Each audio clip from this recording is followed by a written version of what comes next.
Order at 7 p.m. I'd like to welcome everybody for joining. For the audience here tonight, my name is Brian Faber, and I am the chair serving as the presiding officer over the Planning Commission meeting. In consideration of others and the business conducted tonight, please silence your phones and electronic devices. Refrain from speaking unless recognized. If you are in attendance and wish to speak during public comment, speaker cards are located in the lobby area at the rear of the chamber. Please fill out a card and submit it to the recording admin before the close of the public comment. Again, this is a public meeting for the community of Glendora. We appreciate and respect your participation here this evening.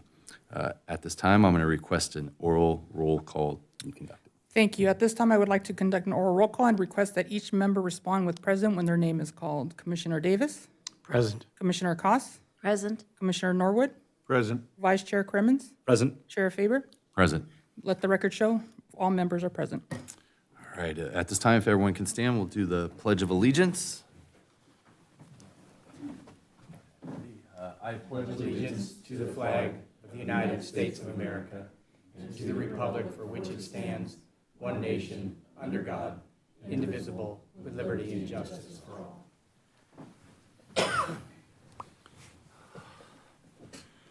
Does anyone wish to reorder or add to the agenda tonight? Seeing no green lights on the screen, we will say yes or no. At this time, we're going to open the public comment period. I'm going to invite members of the public to address the legislative body. Speakers are limited to 3 minutes, speaking once on both on and off agenda items. If you are in attendance, please fill out a speaker card and submit it to the recording admin before the close of public comment period. Once recognized, speakers should advance to the podium, state your name and the subject matter you wish to discuss. At this time, I'll look to see if there's any speakers who want to speak to the off of the agenda items. I haven't received any cards. Anybody? Nope, we have none. All right. I'm going to close the public comment period. At this time, we're going to ask to invite reports from any of the commissioners on the panel, the diocese here. I have nothing. Nothing? All right. I'm going to invite Jeff and Judy, if you have any statements you'd like to make. Just a couple things, just a couple quick updates on things that the Planning Commission has seen in public hearings in the past that are starting construction. You might have seen the corner of Parker and Route 66, the northeast corner, if you remember that one, across from the Der Wiener Schnitzel. They have started grading, and that was a small, it was a couple of years ago now that came through the commission, and they're grading now. It's going to be a 9-unit residential project with 1,000 square feet of commercial up near the street. That's starting construction, and also one more recently you saw at the 700 East block of Route 66. They've started demolition of some of the buildings out there in preparation for the development of 39 residential units. So you'll see that activity going on Route 66. And on Bonnie Cove, near the 210 freeway, they have also started grading and doing wall construction for that housing development as well, if you're driving around town and you want to take a look to see what's going on there. Lastly, I wanted to introduce, we have a new member of the staff, the Planning Division, Yelena Siva, who comes to us in the last couple of weeks. So if you wanted to, introduce her at the podium and introduce yourself and say hello to the Planning Commission. It's on. Yeah. Good evening. Thank you for having me. I'm very excited to be the newest asset to the Planning Division here at the City of Glendora. I come here with, I think, a little over 15 years of experience in planning, so I'm hoping to be a great member of the new team. Thank you. Welcome. Great, welcome. Glad to have Good to you. have you. Yeah. I have no comments. Thank you. Jeff, also I've noticed there's a lot of work going on that development north of Grand. I think there's one home at like 1,000 North Grand. It's the very, very, very top of the hill. Is that the one you're talking about? Yeah, there's a Yes. That's a Was- lot of was- grading was- for a road. It's one house. They have to build a new road to go up the mountain. Oh, that's just one That's the house one that up you guys there? approved, yeah. There's a lot of reconstruction of a road to get up there, yeah. What was the one we approved with several houses and the county had to redo a Correct. retaining basin? That was the Silent Ranch subdivision. That's right next door. Right next That's right door, next okay. door. It is. That has not started construction. No, Okay. they're still going through all their right, state thank you. approvals and whatnot. All right, thank you. At this time, we're going to move on to the special item and get a legislative update. And I'd like to invite Judy to report on that. Hi, everyone. So I'm Judy, the Assistant City Attorney. I'm going to be providing a legislative update today on some of the new or updated housing and land use laws. So starting with AB 2729, this bill modifies provisions of the Planning and Zoning Law and the Permit Streamlining Act related to housing entitlements. The 18-month extension is provided automatically for the expiration, effectuation, or utilization period for housing entitlements issued before January 1st, 2024, and expiring before December 31st, 2025. And so this 18-month extension is tolled if the entitlement is subject to legal challenges. There are also exceptions. So any previously extended entitlements, those that have already been extended by 18 months between January 1st, 2024 and January 1st, 2025, are not eligible for an additional 18-month extension. Development agreements are also accepted, as well as preliminary applications, and certain subdivision maps. So those specifically approved or conditionally approved tentative maps that have already been extended pursuant to SB 9.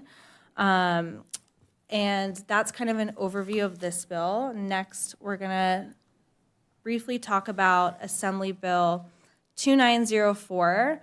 This one specifically applies to Planning Commission hearings, and it affects the notice requirements.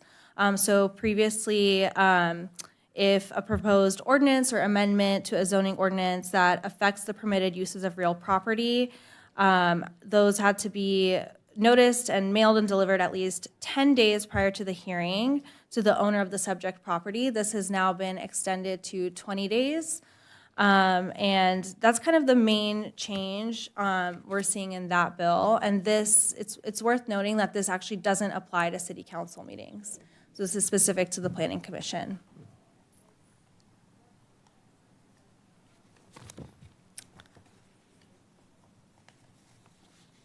Oh. Sorry. Okay, so next we have SB 1123. This bill updates SB 684, which was effective January 1st, 2024, and this one is not going to be operative until July 1st, 2025.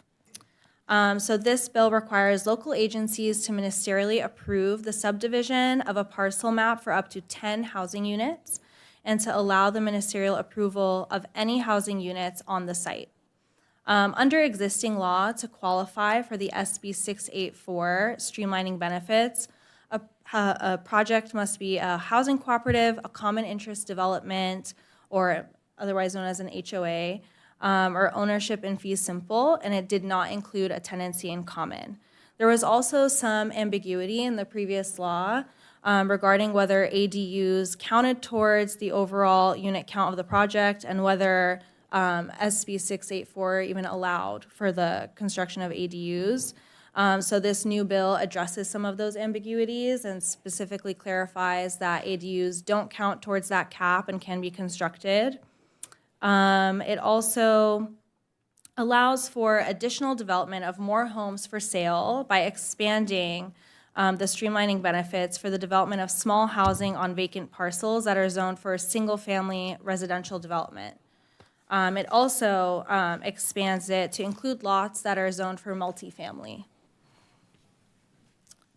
This bill also requires that a proposed development on a parcel that's not currently identified by a substantially compliant housing element to result in at least 66% of the maximum allowable residential density as specified by the applicable city zoning code, or 66% of the applicable residential density per the government code, whichever is greater. It also prohibits an existing dwelling from being sold separately from any other existing dwelling unit on the lot. Yes. So that's kind of a limitation.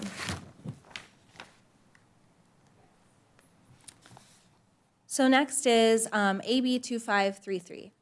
And this one really is focused on ADUs and junior ADUs. And so this bill expands protections for unpermitted ADUs and junior ADUs by modifying existing law. So under the current law, local agencies can't deny permits for unpermitted ADUs built before January 1st, 2018. That are solely due to violations of building or zoning standards unless correcting the violation is necessary for public or occupant health and safety.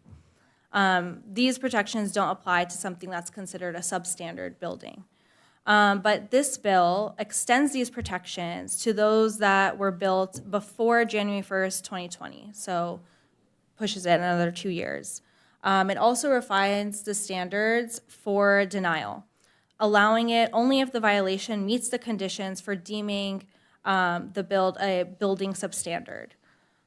This bill also requires public notification about these protections, including a checklist for what constitutes substandard conditions. It allows homeowners to obtain a confidential third-party code inspection from a licensed contractor before applying for the permits. The government code specifies that this can be an inspector through the local agency. It also prohibits local agencies from imposing impact fees or connection or capacity charges except in specified cases. It authorizes local inspectors to assess unpermitted ADUs for health and safety compliance, but prohibits penalties for having an unpermitted unit. It also mandates local agencies to approve permits needed to correct noncompliance. Would that apply to additions on homes as well? Is there anything that will apply to that? No, Not this, necessarily in this well, I can talk about it later. but This law is specific to accessory dwelling units, so it does not extend to if you did an illegal addition to your house or an unpermitted addition. But what it does, in a sense, it requires cities to permit a ADU that was not previously permitted. We can't and really it's for zoning reasons. You still have to meet the building code, but it's using the zoning code to say, hey, it's too close to a property line, or it's too close to the street, or what have you. It makes you say, hey, you have to at least comply with the building code, and then your city has to issue you permits. We can't say you have to tear it down or restore it to what it was. yeah, just it raises the bar for the denial, basically.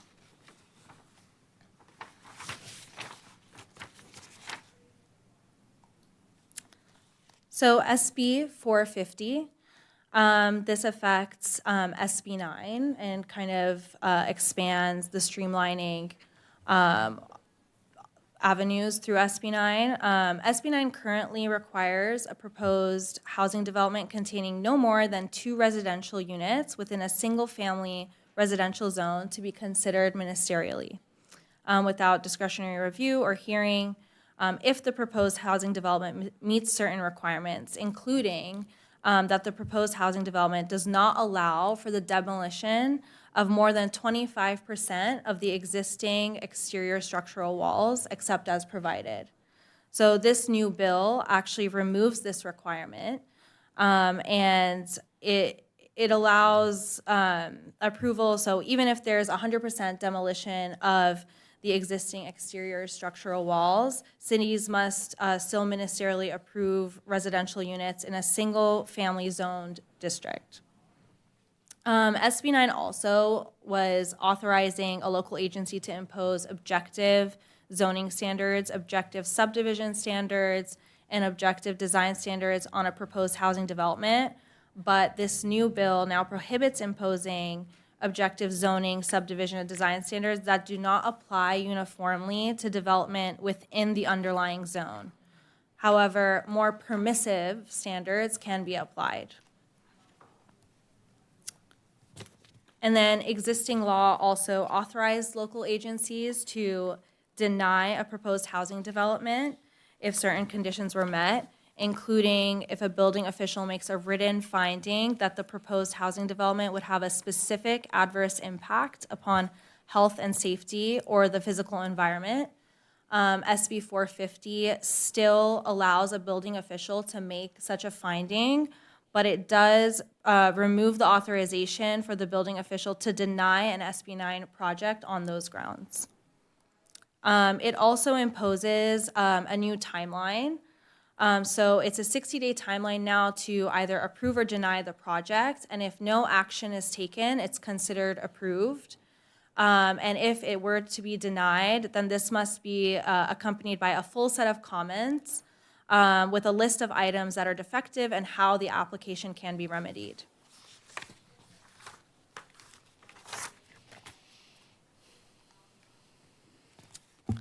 SB 937. So this bill prohibits a city from imposing public improvement impact fees on designated residential development projects until after the date the first certificate of occupancy or the first temporary certificate of occupancy is issued, whichever occurs first. It also provides a very specific definition for what constitutes a designated residential development project. And those now include projects that dedicate 100% of units to lower income households, as defined by the Health and Safety Code, low barrier navigation centers, defined by the Government Code, affordable housing on faith and higher education lands, also as specified by the Government Code, affordable housing and mixed income developments in commercial zones, developments subject to streamlined ministerial approval, otherwise known as SB 35, projects entitled to a density bonus, and then projects with 10 or fewer units. So the city may, though, withhold a certificate of occupancy or temporary certificate of occupancy until payment of those fees or charges is received. But that's only if the fees or charges are to reimburse expenses previously made, or the fees or charges are for an account that has already been established and funds appropriated for public improvement facilities that are directly in service of the designated residential development project. Cities can still charge a utility connection fee as long as the connection fee does not exceed the current cost incurred by the utility provider. A city can't charge interest or other fees on any amount deferred by this bill, but they can make the decision whether that fee is paid on a pro rata or lump sum basis.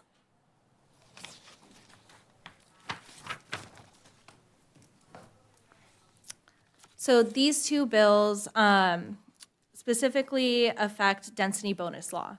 And so the state's existing density bonus law requires a city to provide a developer that proposes a housing development within the city with a density bonus and other incentives or concessions if the developer agrees to construct, among other options, a senior citizen housing development.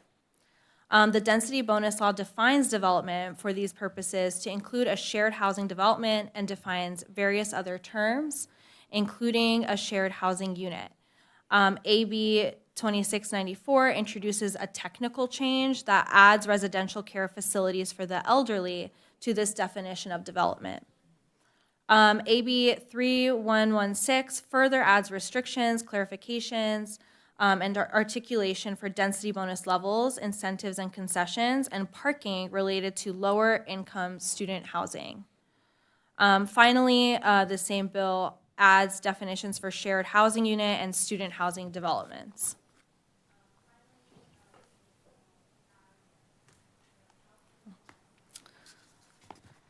AB 2117, existing planning and zoning law generally requires that an action or proceeding challenging a public agency's decision on a variance, conditional use permit, or any other permit, among other decisions, be commenced and service made on the legislative body of the agency within 90 days after the decision. This bill extends the 90 days by excluding from that same period the time during which an action or proceeding involving the approval of the permit or project was pending.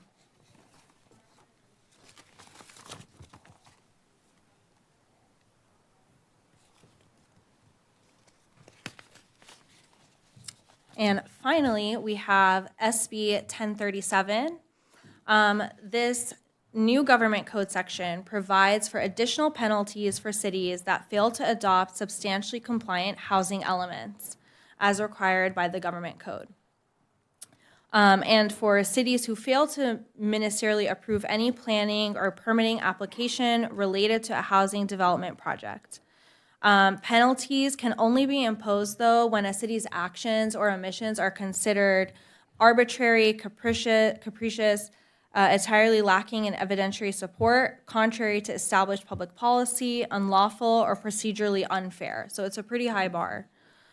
This bill provides for civil penalties at minimum of $10,000 per month and not exceeding $50,000 per month for each violation.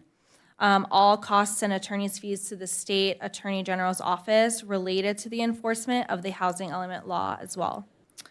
And this bill also provides for cities that, despite a court order, fail to update their housing element to comply with the 120-day timeline, that unless already imposed by a court, the court shall modify its prior order to impose the maximum penalty of $50,000 per month on non-compliant local governments until the local government reaches substantial compliance. And unless already imposed by a court, the court shall also modify its prior order to impose all remedies under the applicable code section, suspending the authority of the jurisdiction to issue certain building permits, grant zoning variances, and grant subdivision map approvals until the jurisdiction reaches substantial compliance. But this accepts projects that are ministerially approved and moderate income housing projects or emergency shelters that meet the criteria of the Housing Accountability Act. And that's sort of an overview of that one, but there are other bills that do affect the housing element, which were kind of outside the scope of today's presentation, but feel free to let us know if you have any questions. And that's everything. Yep, thank you, Judy. Any questions from commissioners? Commissioner Davis? Would you consider 1037 in response to cities like Huntington Beach? Not necessarily. I think it's just strengthening. I mean, I guess that's more of a political question as to what drove it. Yeah, I don't mean to put you in a political, but I mean, Huntington Beach is fighting tooth and nail. Yeah, I mean, there's been many cities, right, that have kind of challenged some of the housing element laws and the processes, and so it strengthens the penalties, but I will say it does specifically note that it's a pretty high bar. Like the city has to be acting almost like with malice, and like the decisions have to be arbitrary. So it's not seeking to just punish like minor noncompliance that can be cured. And so, yeah, I guess that's how I would interpret it. Do any of these cause us a great deal of pain here in Glendora? I don't think any of them cause any pain. I think, as the state actually every year seems to produce a lot of laws affecting housing and affecting new things that we have to figure out how to comply with. I mean, that's where it becomes a little bit overwhelming sometimes. But this year was a relatively light year compared to what has happened in the last few years. So all of these are not, they're not going to substantially, create a lot of additional work or, problems in terms of processing applications. for us. It's just a matter of going through the laws and making adjustments to, our application procedures and making sure everybody's educated in what they have to do. And there's a lot of stuff to recall and know about when you're trying to process applications, especially housing applications these days. Commissioner Koss? Yeah, I just, thank you for that. That was very thorough. I appreciate that. And it seems, I know that a lot of these laws take away some of our decision-making ability as a city, which is unfortunate. But I think the intent of these laws is to try to make it easier for homeowners not to have to go through so much bureaucracy and that kind of thing. Is that the intent of the law, or? Yeah, absolutely. A lot of them, when you start looking into like their legislative intent, really kind of talk about the intention being to really just streamline processes a little bit more, and kind of make, encourage the development of housing. And when it comes to the ADUs, some of that's really just to kind of streamline and encourage, the construction of those types of units. Any other questions, commissioners? All right. Thank you, Judy. Thank you. We're going to move on to the consent calendar. Items on the consent calendar will be enacted by one motion without individual discussion unless a commissioner has requested it to be removed for separate discussion. Does anyone wish to comment on consent calendar item number 3? Seeing none, I'll request a motion. I will make a motion to approve the consent calendar and the minutes. Second. Anybody want to make a second? Nobody's, Guess I'll make a second. All right. okay. I will now open up so you guys can vote. I was not at the last meeting, and I did not watch it this That's okay, time. so you can abstain. I believe that's an So I option. abstain, Yes, you abstain. All right. Let the record show 4-1. All right. So move on to new business. Artwork proposal to comply with the Community Art Program, CAP, for approved development at 1861 East Route 66, project file number CAP 24-0002.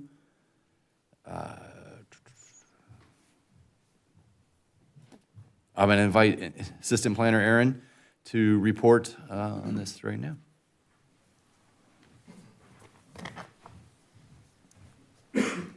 Thank you. Good evening, Chair Faber and members of the Planning Commission. Before you tonight, it is our first artwork proposal that is coming to you as the reviewing body. This was put in place due to the construction of the associated medical office building at that site exceeding a building permit valuation of $1.5 million. That was the threshold, and they're estimated now at 1.8 million building permit valuation. And as such, the applicant is choosing and proposes to install a public art piece at the development's prominent corner location to fulfill that 1% building permit valuation as required by the community art program that was enacted last February. You can see here, this is the proposed corner gateway and artwork that is at that northwest corner of Lone Hill and Route 66, formerly the Flag gas station that has been vacant for many years.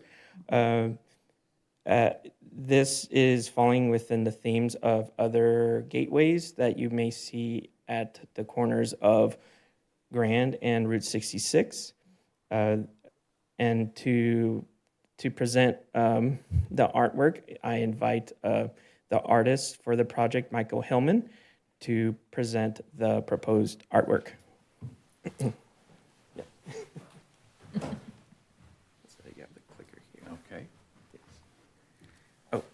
Okay.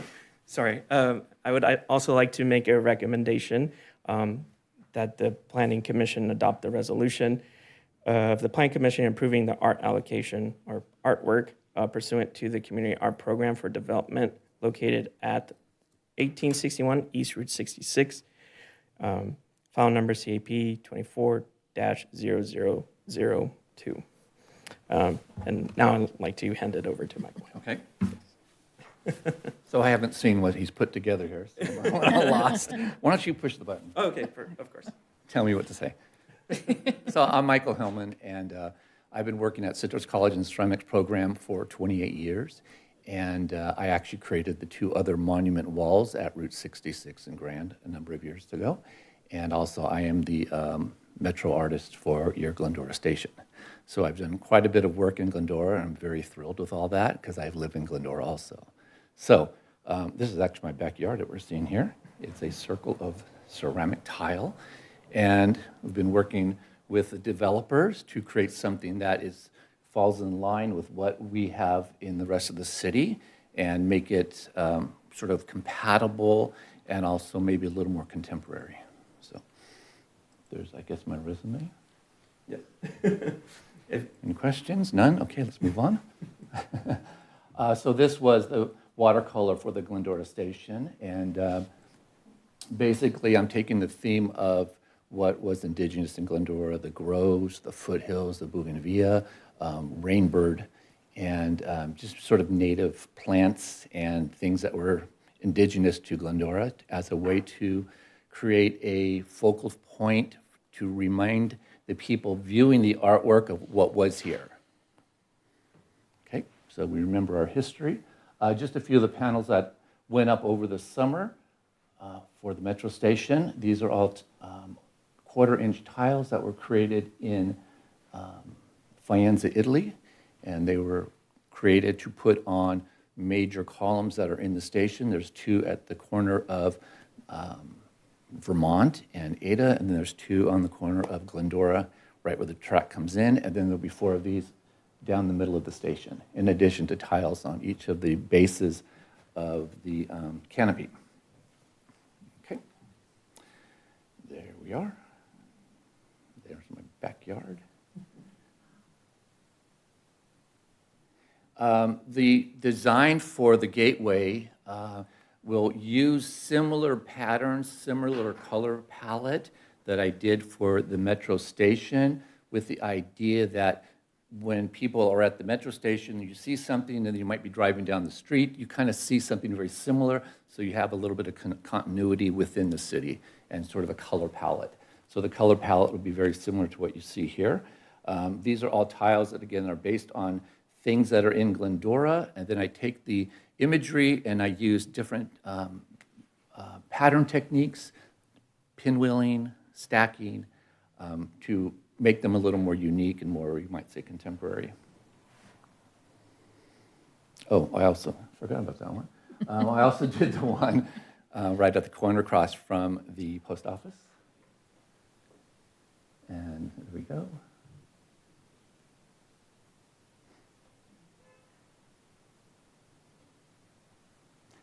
This is at Citrus College.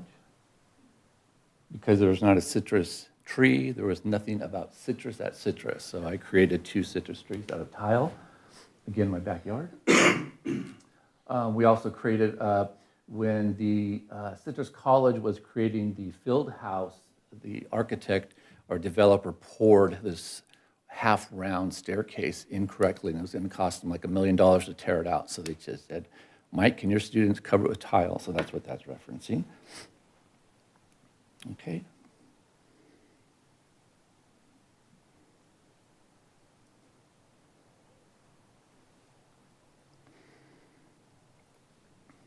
A little preview of your Metro station. And what I did is I walked the site many times, photographed it, and I wanted to incorporate the Googie look. And so the main idea is using this roof line, and in mid-century modern and Googie architecture, they use the zigzag a lot. So the main idea of, as you see it a little bit later, I took basically this exact shape right there, and that creates what you might say is the bottom where all the decoration is going to happen. But also, as I looked at it, it becomes a lone hill. So it kind of has 2 things going on there. And again, references Googie architecture, which was very similar to the Flag gas station that was there. So again, people who are familiar with Glendora, who remember that station, I know they may not connect it all when they just drive, 35 miles per hour by this artwork, but some people might. There's some connection to what was already there. So again, I was looking at all the different things around Southern California that used Googie architecture. Again, the color palette. Yeah.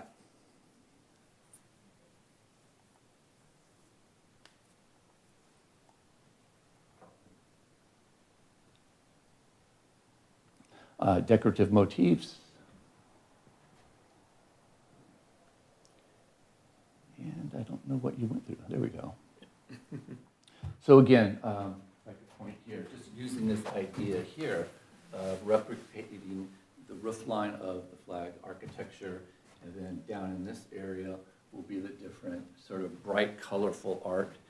And then with a nice clean font that says Glendora. And again, I chose that font because I didn't want it fussy. I didn't want it too extraneous. I didn't want things happening because there's going to be pattern underneath it. And also, most of the people are going to be driving by it. So I wanted it to be clean and sharp, okay? Because there was a question why I chose this font at one point. I also wanted the O to look like an orange. I wanted it to be perfectly round. So then that relates to the G, okay? So it was thought out carefully.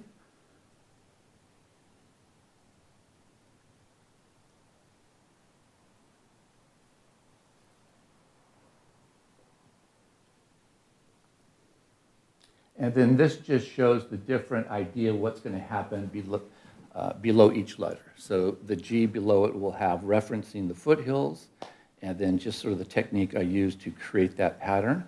This is called an OG. This is the Morton fig tree, and so that's taking the leaves, the imagery of the leaves, using them in a pinwheel in the middle, and then just stacking them and reversing it on the right side. Lemons, same thing. The Bennett bougainvillea. This is the Rhodia filifolia, which is the endangered flower that I hear only grows in Glendora, but I think there's a few other places. We'll say it only grows in Glendora. And of course, oranges. So again, the oranges with that O, that was the whole idea. And I would put the imagery of the oranges underneath that big O, and maybe people will look at it like, wow, it's really unique, I really like it, and not really understand why they're liking it, but because these artists or someone has thought about those things, okay? Just groves, oranges, lemons, and again, the rainbird sprinklers, which started here in Glendora. So that's what's going to happen on the bottom. It's going to be bright, it's going to be colorful, and then the simple letters will be imposed on top of that, and then the top will probably be light and darker blues, not black as it's shown in that one picture. Okay?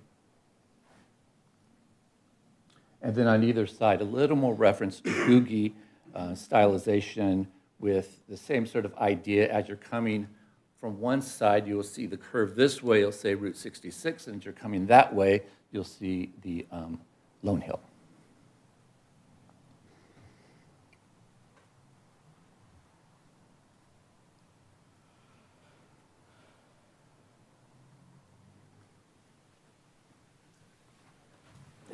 Am I done? And before you here is the final proposed design that was submitted by the artist and the applicant. Thank you, Aaron. At this time, we're going to open it up for discussion and deliberations. Commissioner Koss? Well, I have to say, as somebody who has not a single cell of artistic ability within me, I think this is very beautiful. I'm very impressed by the technique that you've shown us. I did have a question, though. Which part did you say was going to be blue instead of black? You said there was a section that was going to be blue. Back where you were. Oh. So that part. Oh, the top part that's black? Glendora Okay. would be more in the blue tones Okay. instead of just pitch black. And again, Okay. the idea of that black was there's going to be black. Sorry, in the can I have you come building. to the mic so that way those who are watching Sure. live, they can hear you? The part up here, oh, Michael, sorry. part up, well, like your ceiling, it's going to be black. It was going to be black, but instead of being black, black, black, it's just going to be sort of shades of blue. Okay. Okay, so it references the sky more. And I appreciate how it has that continuity between, the one on Grand with the sign, and I like that. My question, the only other question I have is I can't wait to see it. What's the timeline for it being done? Well, I don't want to get political here, but I had a sabbatical, and I was in Italy for 4 months, basically. Wow, nice. And so it was supposed to be started before I ever left, but then something happened with the Planning Commission. So anyways, so as soon as we get the go-ahead, yeah, and it'll probably take 3 to 4 months to create. Okay. Need some more creative, here, let me just get something real quick. So probably by like summer or fall, it would be completed. Okay, nice. One of the things I didn't mention is, this is all Cortaseca. Cortaseca is where you take a waxy black ink, you might say, draw it on, and then you float the colors, the glazes, and then you fire it. So these are bisque tiles that are fired to 1880 degrees. The work is all done. They're put back in the kiln. They're fired up to, again, 1880. And the reason we're using tile is it's almost graffiti-proof. It could just be washed off with a hose or even wiped off with the sponge and water if it ever needs it. So the two monument walls on Grand, Grand and Foothill, those have never been cleaned. And they've been there for at least 12 or 15 years now. So they're almost indestructible, and that's why a lot of artwork out in public is actually tile. Well, I think it's beautiful, and I cannot wait to see it. Thank you. Commissioner Davis? Thank you. Where is this actually situated on the lot? It's right on the corner, isn't it? Right on the corner of Lone Hill and Route 66. Is it going to sit diagonal? Is it going to sit north and Oh, south, east and? It's a curve. Oh, it wraps around. wraps right Oh, on the okay, curve. all That's right. why- All right, got it. I didn't So get this that side, reference. as you're coming from one side, you'll see Got it. 66, and you'll see part of the curve. As you come by it, it'll expose itself. Okay. You might say that. So it's not Are the actually. ti- are the tiles aren't curved, are they? No, Okay, but it's a big enough wall that they'll be. you can do it flat, yeah. So you answered the graffiti question for me. The other question I have is, will you have a supply or a method or means to replace, let's say, a car jumps the curb and takes it out or something, or a piece of it, Keep waiting repair? for the call when the other ones get hit by a car. But it kind of depends, because I'm not going to make 2 of them, but they could always be replaced because they're all tiles. And I would keep all the drawings and everything in case we Got it. need to remake it later. Yeah, very good, thank you. All right. Commissioner Norwood? No, I think it looks great. I'm looking forward to it. Thank you. Thank you. Vice Chair Crimmins? Thank you for the presentation. Looks really good, and definitely it's exciting to see something nice going to pop up there soon. I like the idea of the continuity throughout the city, and I think that it was really well thought out, so thank you. I think it'll also be lit. There'll be lights that will uplight it, so it'll just add a nice little element to that corner.